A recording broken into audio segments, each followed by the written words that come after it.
கந்தையானாலும் கசக்கி கட்டு, கூழானாலும் குளித்து குடி என்பார்கள். ஒரு தடவை ஒரு ஃபாஸ்டருடன் அவருடைய சன்னுக்காக பெண் பார்க்கும்படியாக என்னை அழைத்து சென்றிருந்தார்கள். கூட இருந்து எல்லாவற்றையும் ஜெபித்து பேசி எல்லா டீட்டெயில்ஸ் கலெக்ட் பண்ணிட்ட பிறகு அவங்க வீட்டுக்குள்ளாக நுழையும் போது அந்த வீடு மிகவும் சுத்தமில்லாமல் அலங்கோலமாக இருந்தது. நீட்னஸ் இல்லாமல் இருந்தது.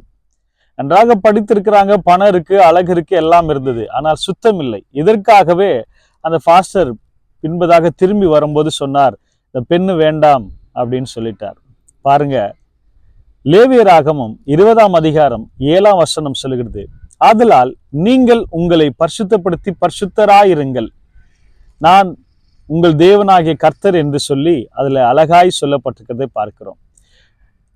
சங்கீதம் 113 7ஆம் வசனம் இப்படியாய் சொல்லுகிறது, அவர் சிறியவனை புழுவிலிருந்து எடுத்து தூக்கி விடுகிறார், எளியவனை குப்பையிலிருந்து உயர்த்துகிறார்.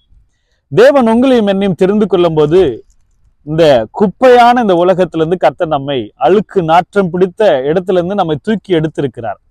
ஆனால் பாருங்க, சில பேர் இன்னைக்கும் அந்த குப்பையிலேயே இருக்கிற போலேயே சுத்தம் இல்லாமல், அசுத்தத்தோடு, அந்த நீட்னஸ் இல்லாமல் வீடுகளை நாம் கவனிக்கிறதை பார்க்கிறோம். அருமையான தேவ பிள்ளைகளே, நம்முடைய ஆண்டவர் பரிசுத்தர் என்று வேதம் சொல்கிறது. சுத்தமுள்ளவர், மகா பரிசுத்தமுள்ளவர்.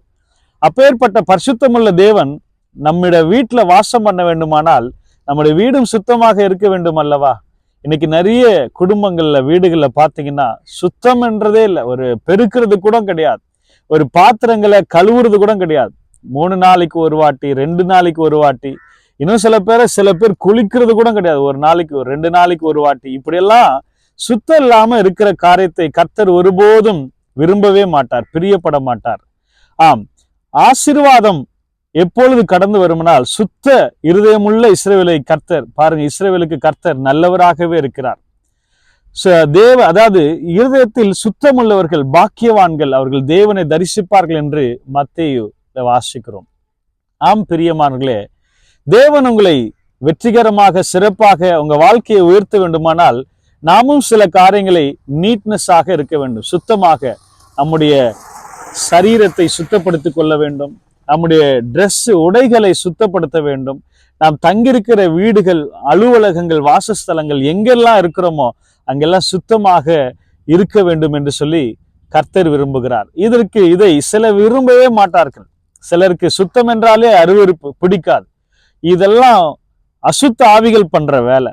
ஆகவே கர்த்தருடைய பிள்ளைங்கன்றவங்க நல்லவர்கள், நல்ல பிள்ளைகளுக்கு கர்த்தர் கொடுக்கிற ஆலோசனை, உங்களை பரிசுத்தப்படுத்திக் கொள்ளுங்க, நீங்க பரிசுத்தமா இருங்க அப்படின்னு நம்மை உண்டாக்கின பரிசுத்த தெய்வம் நம்மை பார்த்து சொல்லுகிறார். ஆகவே அருமையானவர்களே, நீங்களும் நானும் இருக்கிற இடங்கள்ல நம்முடைய வீடை சுத்தமாக வைத்துக் கொள்வோம், ஆலயத்தை சுத்தமாக வைத்துக் கொள்வோம். தேவன் எப்போதும் வாசம் பண்ணுகிற இடமா, தங்குகிற இடம் எது என்றால் சுத்தமா இருக்கிற இடத்துல ஆண்டவர் இறங்கி வருவார், வாசம் பண்ணுவார்.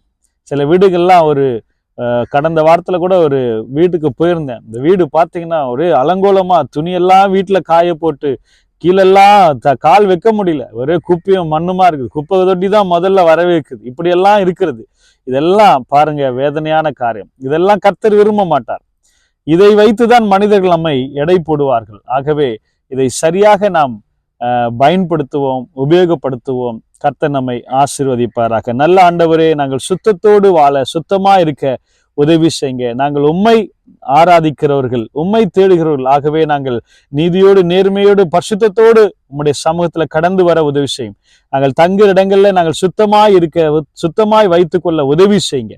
பெரிய காரணம் செய்யுங்க. அப்படி செய்வதற்காக நன்றி செலுத்துகிறோம். இயேசுவின் நாமத்தில் ஜெபிக்கிறோம் பிதாவே, ஆமென்.